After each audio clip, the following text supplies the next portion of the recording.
Sweet Notes Music at Elias JTB, sila na nga ba ang naghahari pagdating sa kantahan at sayawan?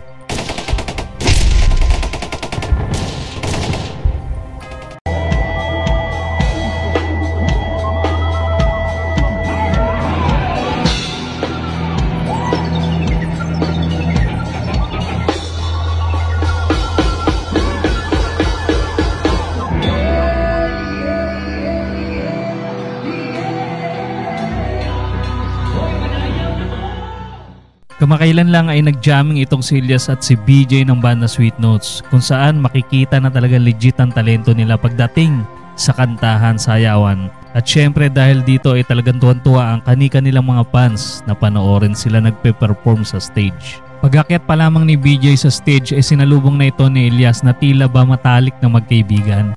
Makikita mo talagang down to earth ang dalawang artist na ito. Ang Sweet Notes duo ay mayroong sariling style at genre ng tugtugan gaya din ni Elias na may genre na reggae.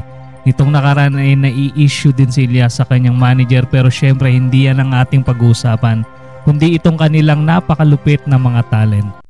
Bago natin ituloy ang kwentuhan, katropa, mag-subscribe ka muna sa ating munting channel bilang suporta sa kagaya nating mga small content creator. Napakalaking tulong nito para sa amin. Maraming salamat. Matunog ang pangalan ni Elias at ng bandang Sweet Notes lalo sa ating mga Pinoy na talaga mahilig sa musika.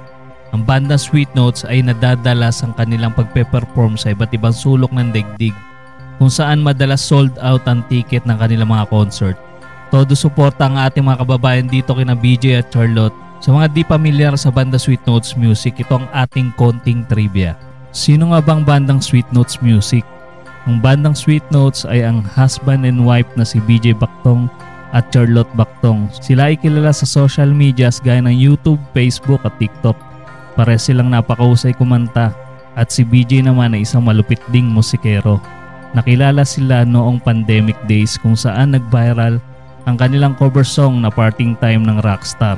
At simula noon lalo pang namayagpag ang kanilang pangalan dito sa social media. Ito ang ilan sa kanilang mga awitin. Here's another song.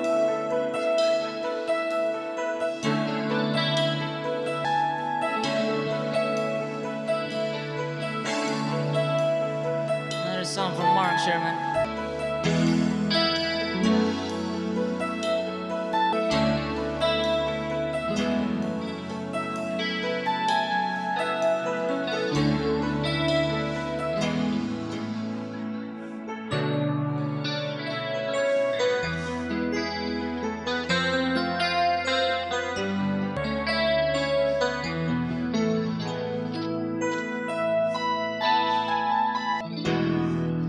I was sad, so happy, being lonely even without you. Prayed so hard for your love, in my heart I needed you. And I look up in the sky and I'm thinking, oh, why is there all changes in my life? The next song. You that I've been looking, and I look into your eyes, ask for more. Hey. So it's only fair to on the line. I'm gonna need a little. Somebody say, so I ever fall in love. Ang pangalawa namang tatalakayin natin mga tropa ay walang iba kundi yung sikat na sikat ngayon at naharap sa isang kontrobersyal na issue patungkol sa kanyang manager at misis. Siya si Elias JTB na nagpasikat sa isang malupit na dance move na sobrang pumatok sa Facebook, YouTube at TikTok habang maawit din kasama ang kanyang banda. Ang tunay niyang pangalan ay Elias Lintukan Jr. Siya ay taga Magpet North, Cotabato at may isang anak. Tara't panoorin natin ang mga nakakaaliw na galawan ni Elias.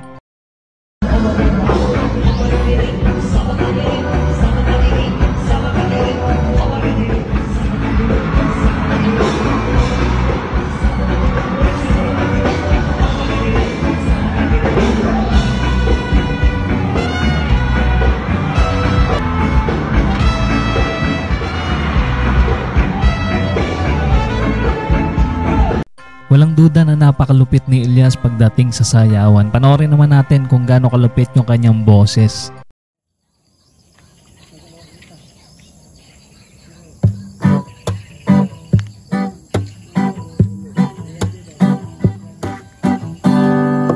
Don't worry,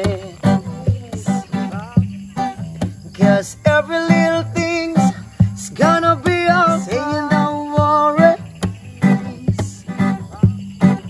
'cause every little thing's gonna be alright. Rise up this morning, rising sun, 3 little birds, pitch, singing sweet song.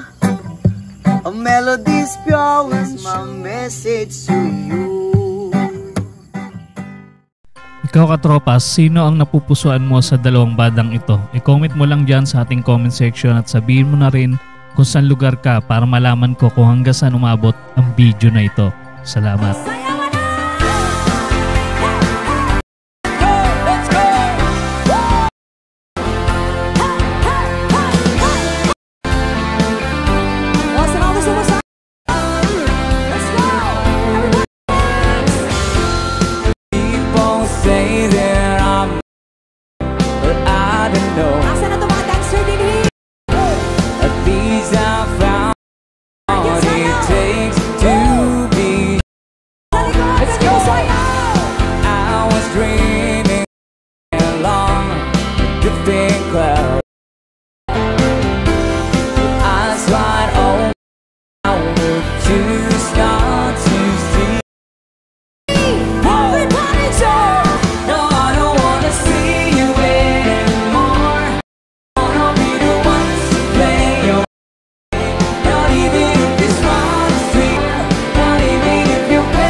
Salamat sa paglaan mo ng oras katropa. Kita-kits ulit tayo sa mga susunod ko pang video.